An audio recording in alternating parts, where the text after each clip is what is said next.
ជម្រាបសួរបងប្អូនទាំងអស់គ្នាតើបងប្អូនធ្លាប់ឆ្ងល់ទេថាហេតុអ្វីបានជាមនុស្សខ្លះមានប្រាក់ខែខ្ពស់ប៉ុន្តែនៅតែជួបបញ្ហាហិរញ្ញវត្ថុ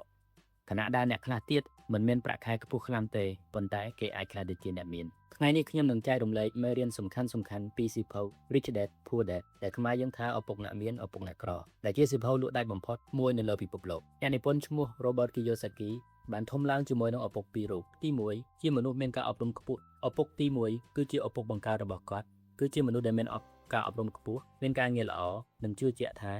ការសិក្សាខ្ពស់និងការងារល្អគឺជាផ្លូវទៅរកជោគជ័យឪពុកទី2ជាអ្នកចំនួនគឺជាឪពុករបស់មិត្តភ័ក្តិរបស់គាត់ដែលជឿថាការយល់ដឹងអំពីលុយការវិនិយោគគឺជាគន្លឹះនៃសេរីភាពហិរញ្ញវត្ថុទស្សនៈខុសគ្នាទាំងពីរនេះបានបង្កើតមេរៀនដ៏មានតម្លៃជាច្រើនមេរៀនទី1អ្នកមានមិនធ្វើការដើម្បីលុយទេ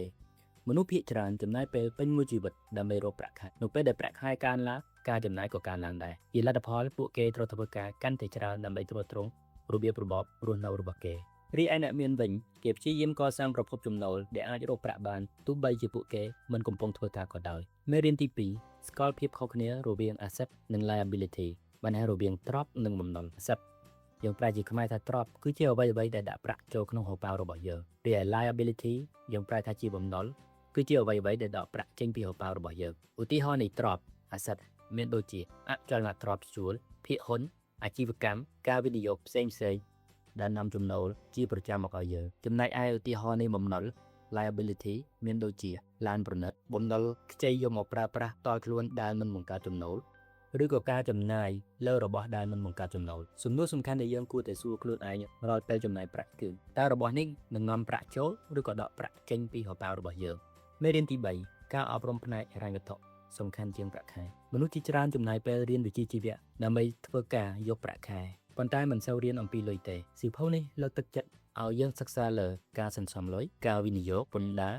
អាជីវកម្មនិងការគ្រប់គ្រងហានិភ័យចំណេះដឹងទាំងនេះអាចផ្លាស់ប្ដូរអនាគតហិរញ្ញវត្ថុរបស់យើងបាទមេរៀនទី4កុំឲ្យយើងចេះតែភ័យខ្លាចតែត្រូវព្យាយាមគ្រប់គ្រងជីវិតមនុស្សជាច្រើនខ្លាចបរាជ័យពួកគេខ្លាចបាត់បង់ប្រាក់ខ្លាចខាតប្រាក់ខ្លាចការវិនិយោគនិងខ្លាចការចាប់ផ្ដើមអ្វីដែលថ្មីប៉ុន្តែអ្នកនិពន្ធបង្ហាញថាកំហុសនិងបរាជ័យគឺជាផ្នែកមួយនៃការរៀនអ្នកដែលជោគជ័យបំផុតមិនមែនជាអ្នកដែលមិនធ្លាប់បរាជ័យទេប៉ុន្តែជាអ្នកដែលរៀនអំពីបរាជ័យមេរៀនទី5បង្កើតប្រភពចំណូលច្រើនយ៉ាង